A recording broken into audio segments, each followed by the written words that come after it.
అనుదిన నిత్యజీవపు మాటలు. దేవుని నామానికి మహిమ కలుగునుగాక. దేవుని వాక్యాన్ని చదువుకుందాము.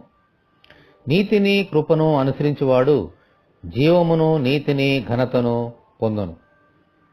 సామెతల గ్రంథము 21వ అధ్యాయము 21వ వచనం. ప్రతి మనుషుడు నీతిని కృపను అనుసరించాలి.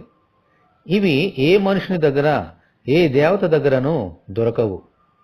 మన ప్రభువైన యేసుక్రీస్తు దగ్గర మాత్రమే దొరుకుతాయి. తన పాపముల కొరకు యేసు చనిపోయి తిరిగి లేచున్నాడని ఒక వ్యక్తి నమ్మితే అప్పుడు అతనికి నీతి కలుగుతుంది. ఆ నీతిని బట్టి వచ్చే కృప ద్వారా రక్షణ కలుగుతుంది. ఆమేన్. మనము దేనిని అనుసరిస్తే దాని గమ్యానికే చేరుకుంటాం. నీతి కృపలను అనుసరిస్తే వాటి గమ్యమైన జీవమును నీతిని ఘనతను పొందగలుగుతాం. మనలోనున్న మరణము పోయి జీవము పొందగలుగుతాం. నీతిమంతులుగా తీర్చబడుతాం.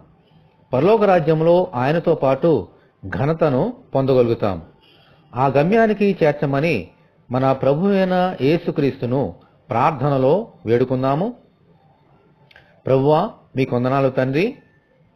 నీతి కృప ఇవి ఈ లోకములో మాకు ఎక్కడనూ దొరకవు నాయనా. అవి మీ దగ్గరే దొరుకుతాయి.